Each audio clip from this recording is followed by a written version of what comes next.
Hey, it's Robin Nolan, and I've got three really hot licks for you, three hot G minor licks, which sound awesome over C7. Now, I did this video the other week called Play This Easy Scale over C7 for a cool Gypsy jazz sound, and it got a lot of attention. I think because the sounds were really great, but also because of the concept of superimposing different scales and harmony onto other types of chords. So what I wanted to do in this video is come up with three really hot licks using that sound and teach you those licks so you can use them in your playing, and then also talk a bit about the concept and the theory behind these licks so you can understand how you could create your own. So what I'm going to do first is set up a C7 chord, right? And I'm going to do that with the looper. Then I'll play the licks for you, then I'll break them down so you can learn them too. Here we go. Welcome to the video.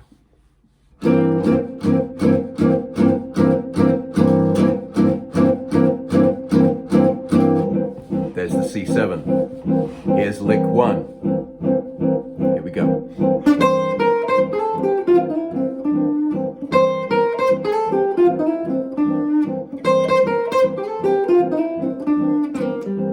Okay, that's lick one. Here's lick two.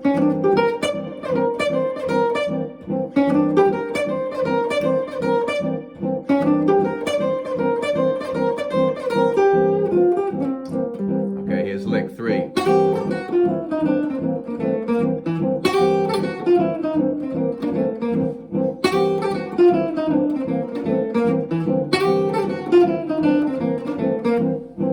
Okay, so there's three hot licks which I know sound great. I used them this weekend at the Django Amsterdam Festival when I was playing over a C blues using C7. And the whole concept is that when I'm playing guitar, when I improvise over a dominant seventh chord, I find it way easier to think minor, right? So I know there's different types of minor scales, but ballpark minor, you know what I mean? So bluesy ideas in a G minor and basic G minor ideas. So these three licks basically stem from that concept, and let's have a look at each one. First one is this.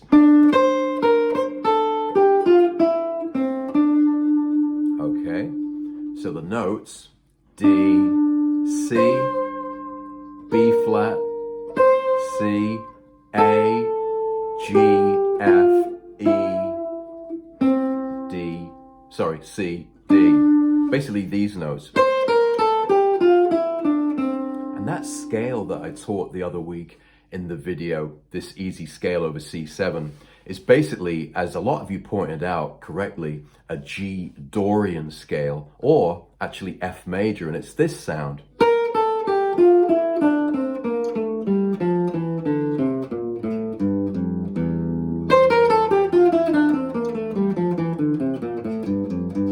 Right, which is G Dorian, which is basically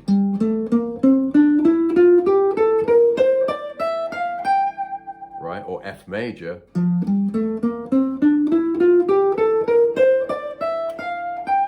Right, so you've got that sound, and whatever you call it, it's obviously the same notes. And this lick one comes out directly of that sound. So you've got the C, right, down to the A. Then you've got, right, so the same positions on the frets there.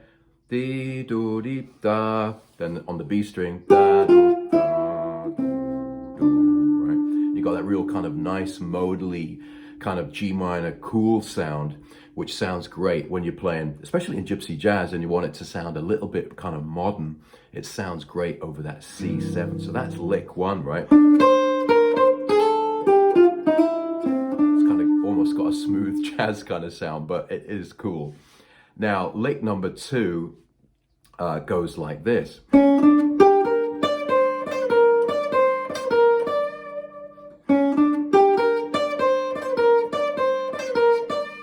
Okay, so this is a classic Gypsy lick, which I got from actually Jimmy Rosenberg's brother, Nomi Rosenberg. I always used to hear him play this lick when we would play a G minor blues. It's got a really kind of gypsy flair sound to it. So the lick is really there's the G there. You're coming at it from the D, right, the dominant. And you're going a fret before the D. And then you're going.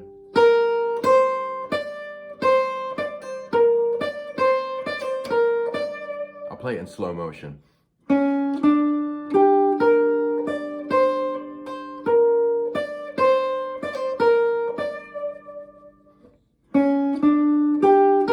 There's G minor, right? Up to the D, that's just a G minor arpeggio. But then you've got this C, right? Right, which is the sound which is common to this whole scale. The C natural, which sounds really cool over, obviously over C7, but obviously also over G minor, right?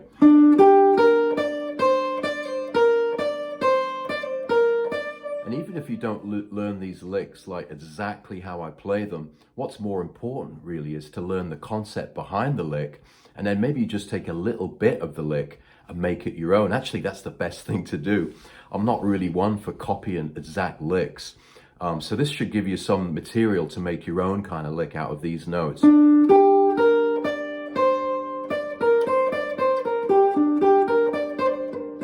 that's just a little kind of ornament there. Okay, so that's lick number 2, okay? Which also sounds great over C7. By the way, if you're just a beginner to this gypsy jazz music, or if you're coming from another style and you kind of want to get a grip on this music, then I've got a crash course, a 10-minute gypsy jazz crash course, which you can get at gypsyjazzcrashcourse.com, and it's free. So if you don't actually have this already, then make sure there's probably a link near this video. Click the link there, put your name and email in, and then I'll send you the free Gypsy Jazz Crash Course. It's got all you need to get going with Gypsy Jazz, how to play that La Pompe rhythm, and then there's some basic kind of gypsy licks in there, and you'll also learn the song Minor Swing, which is that it's like the classic, it's like the Stairway to Heaven of Gypsy Jazz. So that's a free Gypsy Jazz Crash Course waiting for you at gypsyjazzcrashcourse.com. Make sure you get that. Now we're going to look at lick number 3. Now this is what it sounds like.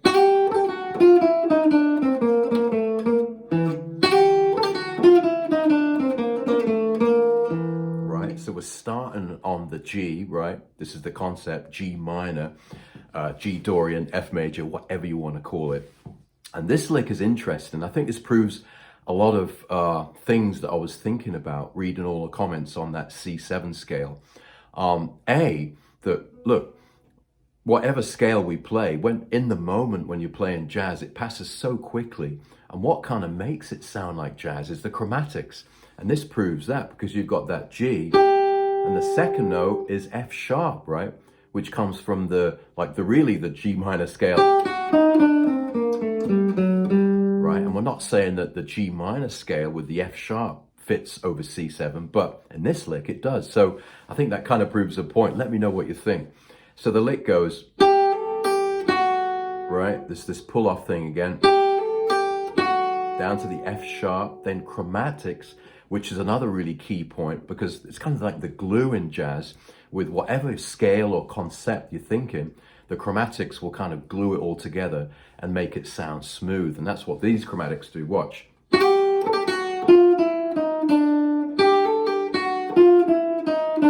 the beginning of this lick. Right? And then we go down G minor. Well, there's the C to B flat. There's that kind of twiddle again. And we land on the E, which sounds really cool when we are actually playing over G minor. You've got that 6th sound. And it also obviously sounds great over C7 because it's the major 3rd, right? So this lick.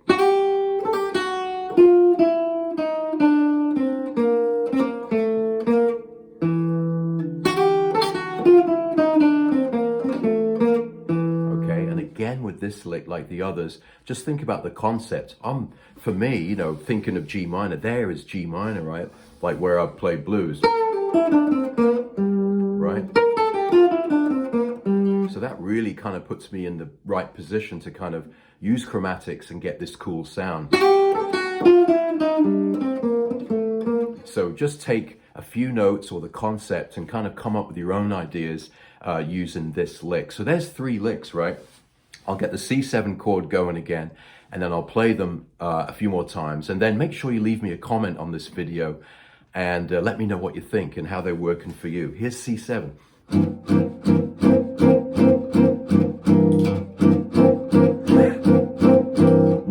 Oh, that's wrong. I've only just got this looper pedal and I'm just trying to get used to it. Here's the C7.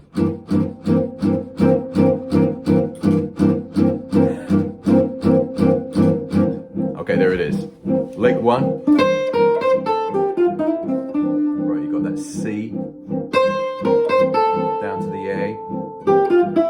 Right, there's the E natural sounding great on the C7.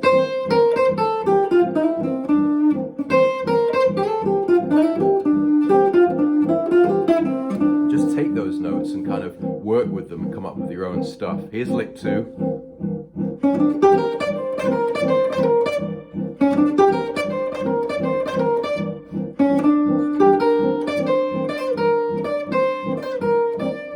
So that's something you can really use those notes and get a really cool gypsy sound. Here's lick number 3.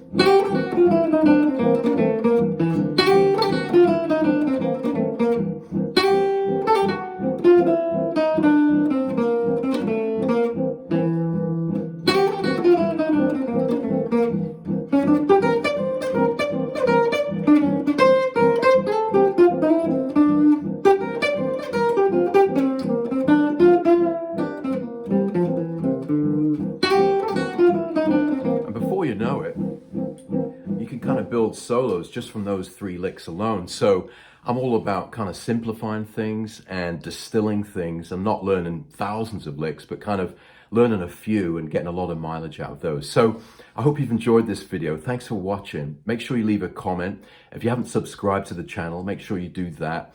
And also grab the free Gypsy Jazz Crash Course. It's like 10 minutes. You'll learn minor swing, the lap pomp, rhythm, and a few gypsy licks to get you going. So that's it. It's Rob and Nolan, over and out from me. Over to you. See you soon. All the best and lots of love.